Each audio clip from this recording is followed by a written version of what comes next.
Well, maybe you've experienced this phenomenon. Maybe it was late at night, you can't sleep, 2 a.m, you turn on the TV. Maybe it was early in the morning, maybe you were homesick from work, turn on the TV, and you encounter this unique phenomenon called the infomercial, right? They are an intriguing thing of genius, in a way. Now, what an infomercial does is they present these products that you've never seen in your life, right? And I've broken down, I've analyzed it scientifically for you, and there is, in my opinion, a 3-step process to the infomercial.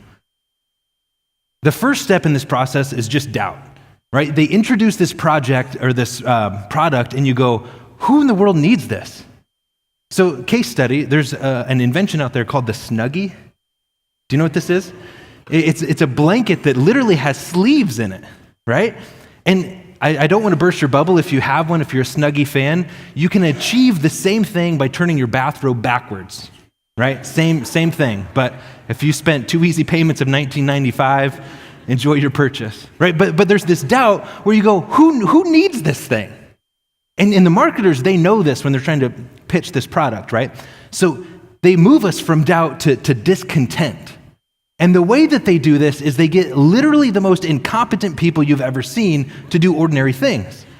So in one instance I saw, they're chopping vegetables. And people have been using like a kitchen knife for thousands of years, right? Suddenly in this infomercial, this person loses all motor control, and using a kitchen knife to chop vegetables is the hardest thing in the world. Until you purchase the Mega Chopper 5000, right? That easily chops all your vegetables in perfect little diced slices. And now what they've done is they've created discontent, and you've moved from doubt to going, my kitchen knives, they're not good enough. I need something more, right? And then what they do is they move us from doubt to discontent to desire. I have to have this new thing, the Snuggie blanket with sleeves or the Mega Chopper 5000. I need this thing. And I think what these marketers do is they latch on to what I think is a broader cultural phenomenon of needing more. We're a culture that we love excess. We love this idea of pursuing more. And the reason I think this is important to look at is we've been walking through 1 Peter, talking about this series that we've entitled The Good Life. And for a lot of us, when we think about living the good life, we think about attaining more. We might say, like, I could live the good life if I had a better car, a bigger house, if I could get that promotion with better pay and more power and influence in my job, then I would be living the good life. And we sort of live in this perpetual state of discontent, chasing that one more thing that will cause us to finally be living what we might call the good life. But if you read 1 Peter, he begins to describe this idea of the good life in radically different ways. For Peter, the good life is not about attaining more. It's not about what can I get. For Peter, the good life is about a life turned outward on itself. For Peter, the good life is about living life invested in God's mission and purpose. For Peter, the good life is about being involved in something that's bigger than us. This is about the movement of the gospel that's spreading all over the world. And Peter says, listen, as the body of Christ, we have an invitation to pour our lives into something bigger, to live life involved and invested in God's purpose and mission. Last week, Pastor Steve talked about 1 Peter 4:10. It says, each of you use whatever gift you've received to serve others as faithful stewards of God's grace. And Pastor Steve talked about this idea that to live the good life is really about learning and understanding what it is to be a grace giver. Think about the beauty and the truth of what 1 Peter 4:10 says. He says, each of you, as unique persons, God has gifted you with a unique personality and unique gifting. And Peter says, when you bring that gifting to the table and offer it in service to God, you have the opportunity to make an impact in the life of another. He says, you are a steward of God's grace. So church, when we bring our personality and our life and our gifting to the table, you become a unique conduit, a means of God's grace in the life of another person. Think about that. How amazing is that? I think sometimes, though, our tendency can be to fall back and say, you know what, life is hard enough. I'm just going to try to survive. And we're tempted to live disengaged from God's mission and just try to get through life, just try to pay the bills, just try to survive. But Peter says, listen, the good life is not just about survival. It's about being engaged in something much bigger than ourselves. It's about being invested in God's mission and purpose. Because, church, when we live disengaged, we can be tempted to think, this doesn't really affect anybody else. This is just me, I'm doing my thing over here. But church, when we refuse to bring our gifting to the table in service to God's mission and purpose, we rob somebody else of the opportunity to encounter God's grace in the unique way that God has gifted us to do that. In college, as I began to prepare and to study for ministry, I had this opportunity. I had interned at a church for about 3 years, and I was taking a class on preaching, and the pastor that I was interning under, he said, hey, we really want to try something different, and we would like you to preach on Sunday morning. And so it was a church of about 300 people, and it's one of those moments where, almost like an out-of-body experience, outwardly I'm saying, yeah, I'd love to. Inwardly I'm like, no, don't do it. Because I had a like crippling fear of public speaking. Hated it. I mean, I'm talking like in high school, if I had to give a speech or presentation, I would be physically sick to my stomach. And my thought process was, nobody has to give speeches that much in life, so once I'm through high school, like this will all be behind me, and then God calls me into ministry, and now I'm standing in this office, and this pastor saying, yeah, we'd like you to preach on a Sunday morning. And for some reason, I agreed. And I put hours of preparation and work, and the night before I'm supposed to preach, I go to bed early so I can be well rested, and I could not sleep all night. I was physically sick to my stomach, all night tossed and turned, just waiting to puke because I was so nervous. And it was one of those moments where I started to argue with God, right? And I told him, listen, this isn't worth it. This whole not being able to sleep, being torn apart by nerves, this is not worth it. A person cannot live life this way. And I told God, tomorrow I have to. I'm already committed, but I am done. I will preach tomorrow. That's it. No more. I'll survive that one. And I got up that morning and I went to church, and I sat nervously in the pew, sweating through my shirt and my suit jacket, waiting for that moment to preach. And I preached this message, and there was a student in their youth ministry who came forward. He was the only person that responded, but he gave his life to Christ that day. And I had this moment walking out of the church, the lights are off, everybody's gone, and it's just this quiet moment, and God began to speak to me, and he said, listen. He said, your calling and your gifting is not yours to choose when you lay it down and when you pick it up. And I had not an audible voice, but the closest thing I think I've ever had, where God spoke in my heart and he said, listen, you have no idea who waits on the other side of your obedience.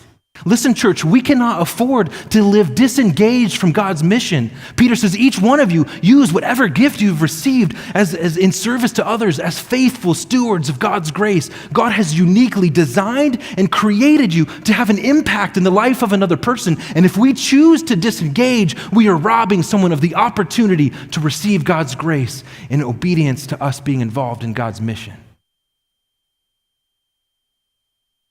God invites us into this, and the good life is to be involved and invested in the mission of God.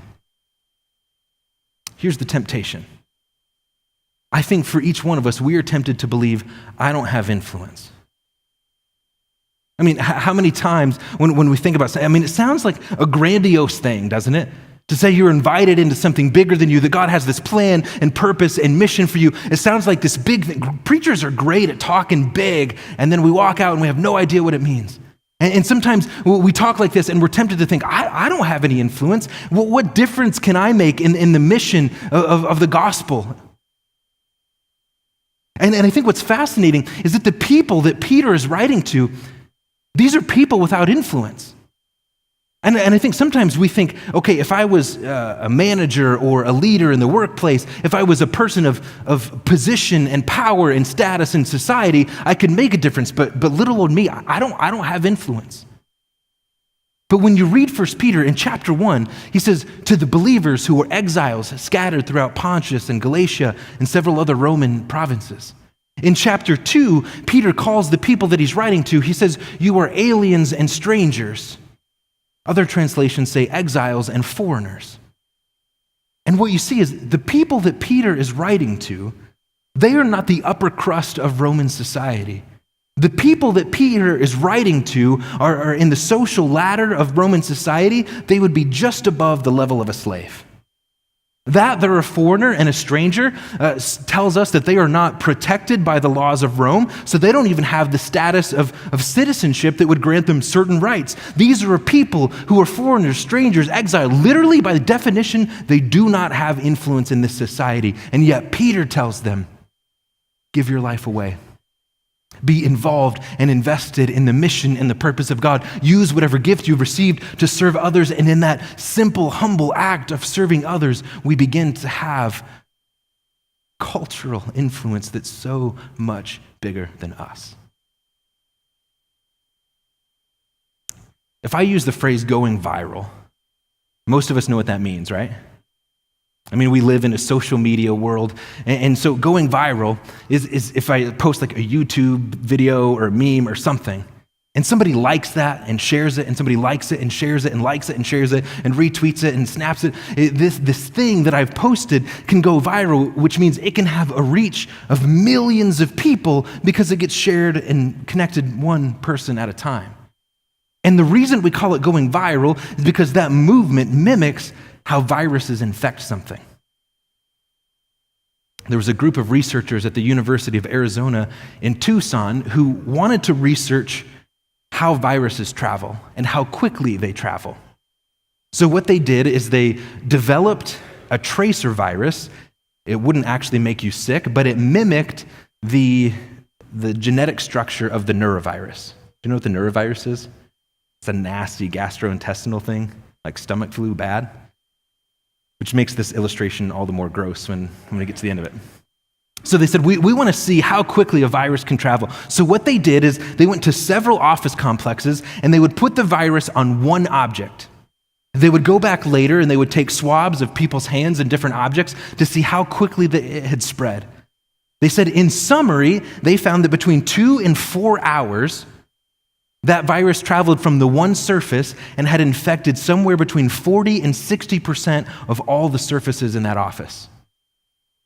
In one specific experiment, they placed the virus just on the push bar to go into the building, not even inside the building, just on the push bar to go in. They said within 4 hours, 50% of the hands and of the surfaces in that office were infected with this tracer virus. They did it in a hotel room. They put the virus in one hotel room. They said within 2 to 3 hours, it had spread to the next 5 hotel rooms. Moral of the story is go camping instead. No, I'm just kidding. But how do viruses travel? That one person walking into the office, they grab the doorknob. They now have the virus on their hand. They give a high five to that person they worked on a project with. They shake their boss's hand. They make coffee. And the virus spreads one intentional contact point at a time. You make contact, you make contact, you make contact. And one by one, this virus spreads and it has a profound impact. Church, listen, I think this whole gospel thing that we believe in, this thing can go viral too. And here's what I mean. It spreads by one intentional point of contact at a time. So you ask, what influence do I have? Think about the number of people that you come in contact with in a single day. And think about the opportunities we might have to have a spiritual involvement and investment in the life of each one of those persons. One intentional contact point at a time. The good life is not about attaining more. It's about being involved in something bigger than us and being invested in the call and the purpose and the mission of God. So as Peter gets to chapter 5 in his letter, he begins to speak to the elders. These are people who have been in the church for a season. And he says, listen, when you were in church and you were a believer, he says, there comes a point when you shift from being a sheep to being someone who follows. You shift to being a shepherd, to being someone who influences. And he begins to describe this process of stepping towards maturity, where as shepherds, we have an intentional involvement and investment in the life of another person, an intentional point of contact where the gospel can be transmitted and another disciple can be made. 1 Peter 5, beginning in verse 1, says this. To the elders among you, I, Peter, appeal as a fellow elder and a witness of Christ's sufferings, who also will share in the glory to be revealed. He says, be shepherds of God's flock that's under your care, watching over them, not because you must, but because you're willing, as God wants you to be. Not pursuing dishonest gain, but eager to serve. Not lording it over those entrusted to you, but being examples to the flock. And when the chief shepherd appears, you will receive the crown of glory that will never fade away. In the same way, you who are younger, submit yourselves to your elders. All of you clothe yourselves with humility towards one another, because God opposes the proud, but shows grace and favor to the humble. So Peter begins speaking to the elders, and he says, listen, there's got to come this shift in your life from being a follower to being an influencer. And he says, the time has come to step into being a shepherd. And I love how he says, I appeal to you. An appeal is more than just, hey, it would be nice, it would be convenient if. No, there's a sense of emotional power and presence behind this thing. Peter says, I appeal to you, be shepherds. And he uses a sort of commanding language. Step into this, he says. He says, it's time, as a person of mature faith, it is time to step out of asking, what can I receive and what can I get? And it's time to step into being an influencer and a shepherd in the life of another. So the question we could ask and should ask is, what does it even mean to be a shepherd? And he defines it this way. He says, be shepherds of God's flock that's under your care, watching over them. So he talks about having people under your care, and he talks about watching over them. And the watching over is not I'm going to watch your life to see if you mess up. Ooh, you hit your finger with a hammer. I heard that dirty word, right? That's not what he's saying. When Peter talks about caring for and watching over the life of another, what he's saying is you have an intentional spiritual investment in that life, and you're concerned about their faith journey. To be a shepherd in the life of another person is to step alongside them and say, let's do this faith journey together. As I talk to people about this concept of being a shepherd, of being an influencer, I often get similar pushback. And oftentimes I will hear people say something like, well, what if somebody asks me a question I don't know the answer to? Or I should know my Bible more, I should know more theology, I should know more doctrine. And often what I hear when challenging someone to step into being a shepherd, to being an influencer, whether it's a volunteer, whether it's a small group leader, whatever, they often are tying spiritual maturity to spiritual knowledge. And they say, if I just knew more of the Bible, if I just had more wisdom and understanding, I would be able then to actually be an influencer. But for Peter, he does not tie spiritual maturity to how much you know. Over and over again throughout the writing of 1 Peter, he attaches maturity to living out what you believe tangibly. It's not just about knowledge, it's about wisdom that is applied to everyday life.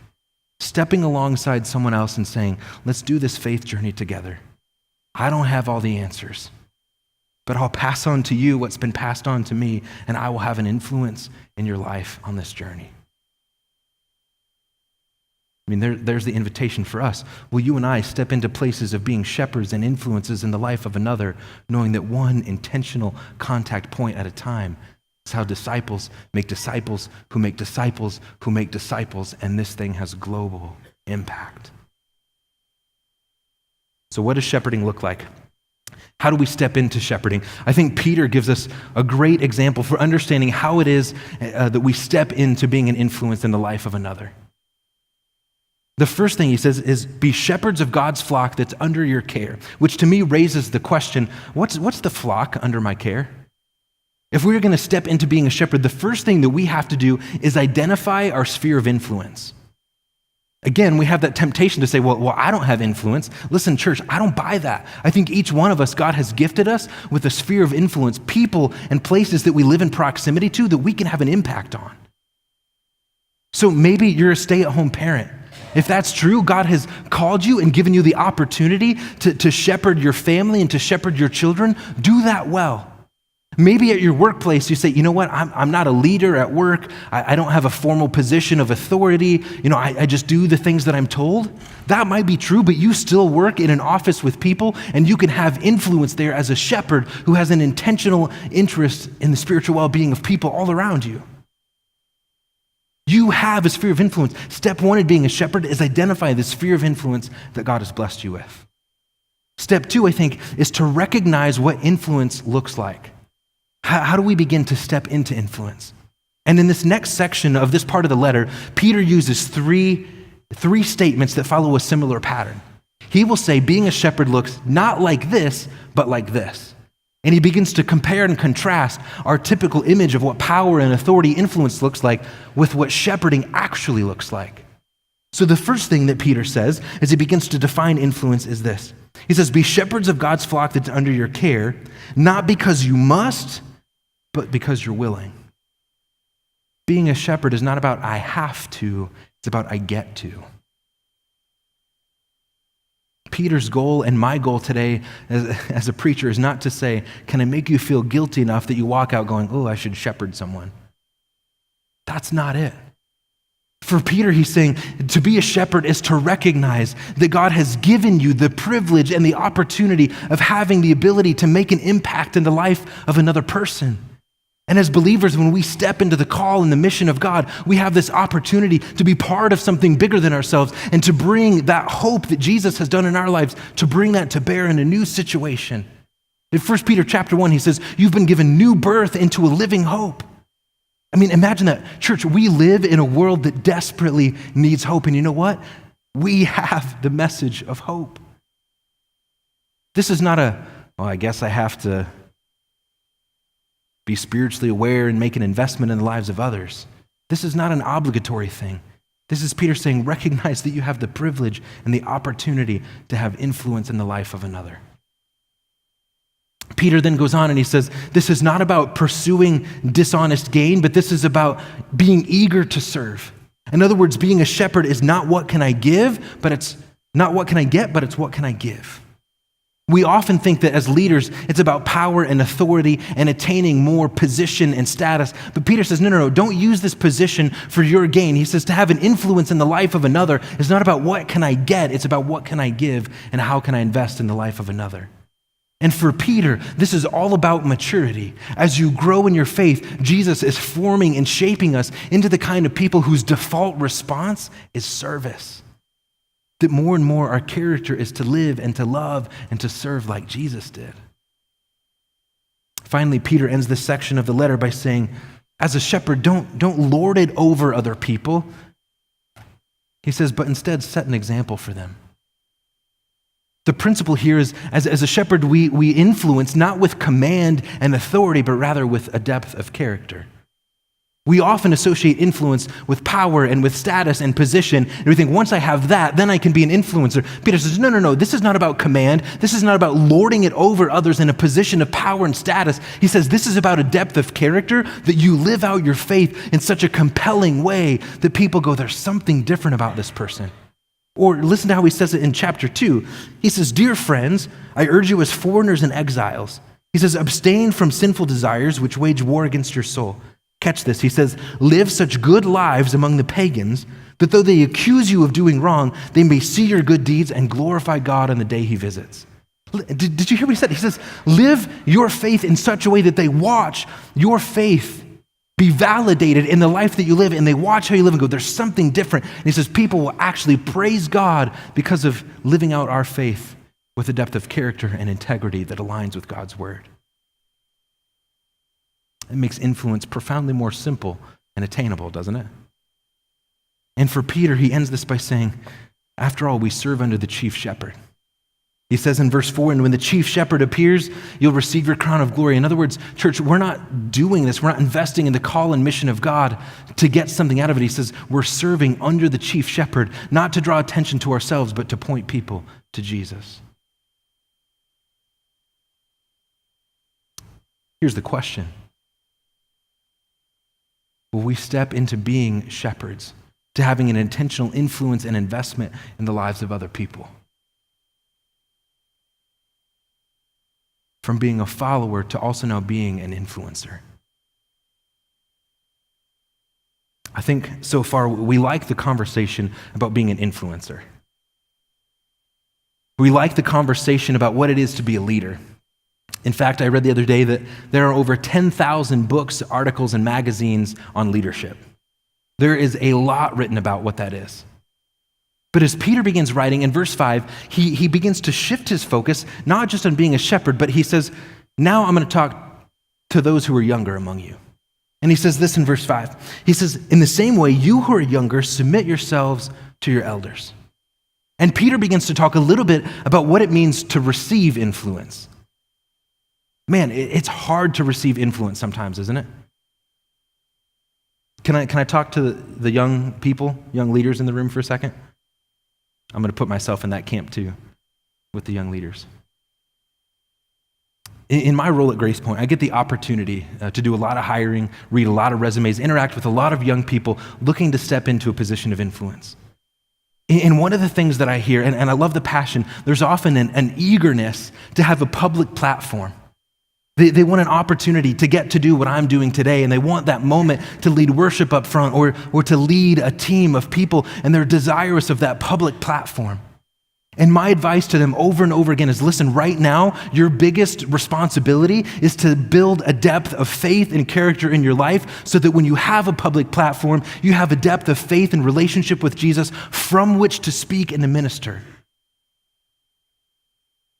I think as young people, we're eager and desirous of having a voice and a seat at the table where decisions are made, right? We want that. And we want a seat at that table, and in getting that seat, we want our voice and our potential leadership to be validated. So when Peter says something like, to you who are younger, submit to your elders, that's hard to hear, isn't it? But I think for some of us young people, there's a season where we need to submit to those in leadership over us. And to submit doesn't mean subservience. Right? Subservience is lesser than. To submit does not mean subservience. Submission means living in an orderly way under the leadership of another person. In other words, will you humbly allow someone to speak into your life and receive what they're saying? And there's 4 quick things that I think are important here. Number 1 is to be a listener. When someone is speaking into your life, be willing to listen and ask questions before you speak. And in this way, have the posture of a learner. And in the middle of this, learn to let go of your pride. If you don't have a seat at the table yet, soak in those who are investing you and being an influencer in your life and learn and listen well from them. And ultimately, at the end of this, lean into shepherding someone else. Just because you're in a season of receiving influence from another doesn't mean you won't then have the opportunity to lead. In fact, Peter says, elders, for you who've been in the church for a season, step intentionally into that place of being a shepherd and having an intentional investment in the life of another. And for Peter, he says, this is the good life. It's not about what you get. It's not about what you attain. It's not about that position of power or authority or status. It's not about more. No, for Peter, he says, it's about giving your life away in service to others. So here's this question. I want to end with this. Where does this good life start? How do we embark on this journey? And I think Peter ends his letter going back to the beginning and saying, this is it. This is where the good life starts. Verse 6, he says this. He says, humble yourselves, therefore, under God's mighty hand, that he may lift you up. Cast all your anxiety on him because he cares for you. So if you're gonna start investing your life as a grace giver, bringing who you are to the table and offering it in service to God, it begins right here with number 1, humbling yourself, submitting yourself to God. He says, humble yourselves under God's mighty hand. And to humble yourself under God's authority is to say, I'm letting go of my agenda, I'm letting go of my purpose, and I'm taking hold of God's mission and purpose for my life. And this raises the question, what's your ultimate goal in life? What are you living for? What are you hoping to attain? Because the answer to that question will say something about the trajectory of your life. What is the trajectory of your life? Here's the question I ask, though, is humbling myself under God's mighty hand is intimidating. To be humble, to be submissive, is to place oneself in a vulnerable position. So Peter, as he writes this, I think he does this brilliantly. He says, humble yourselves under God's mighty hand. Now, for some of us, we might hear God's mighty hand and think, oh, God is, he's ready to smite us, or God's ready to interact with anger. But when you read the Old Testament where it talks about God's mighty hand, it's always in relation to God's hand is mighty to save, and God's hand is able to redeem. And so Peter says, humble yourself under God's mighty hand. When we recognize that God is mighty, then humility isn't an intimidating thing. We are submitting ourselves to a God whose mighty hand is watching over us and is able to provide and able to see us through as we respond in faithfulness to his mission. It's when we recognize that God is mighty and that God is good that we can truly and fully submit our lives to him. Peter then goes on and he says this, humble yourselves therefore under God's mighty hand. In due time, he will lift you up. And he says, cast your anxiety on him. Now let me remind you of the context of this letter. Peter wrote this letter to exiles scattered throughout the Roman Empire. In chapter 2, verse 11, again, he calls them foreigners and strangers. These are people who are socially marginalized. They are outcasts in the Roman Empire. And it's likely that their very economic livelihood is threatened, that they don't know if they can feed their family, if they don't know if they can provide, all because they have been faithful and obedient to what God has called them to do. And when our circumstances are beyond our control, I don't know about you, but for me, it creates anxiety. That there's things happening and taking place in my life that I feel powerless to adjust. And in the middle of that environment, Peter says, humble yourselves under God's mighty hand. Entrust your life to him. And those circumstances that you can't control, that are causing anxiety to flare up in you, he says, would you cast those over to your Father? Trust his mighty hand is able to save. And I love this. Peter ends by saying, and trust that he cares for you. Do you believe that? Do you trust that the God of all creation, who literally spoke the world into being, that God looks at you and he sees you and he loves you and God cares for you? That you are not a faceless person in the midst of a multitude or a crowd, but God that sees you and he loves you and God cares for you. And so Peter says, entrust your life to him. Give your life away in something that's bigger than you. Submit and surrender your plan and your purpose for life over to God and take up his plan, his purpose for your life. And trust that in the middle of it all, that God will guide you. God will take care of you. And God's got you. So what's the application? Application is simple. Somebody's asked me one time, sometimes you get to the application, it's just a quick point. What is that? Because at this point, the application, it needs to be simple. There's nothing more that I can tell you or do to try to convince you. It's simply this. Church, two things. Entrust your life to God and invest your life in somebody else. That's it. That's the action we take. Entrust your life to God and invest your life in somebody else. Be a shepherd, be an influencer in their life. Be a disciple who makes a disciple, who makes a disciple, who makes a disciple, and let's see this thing go viral.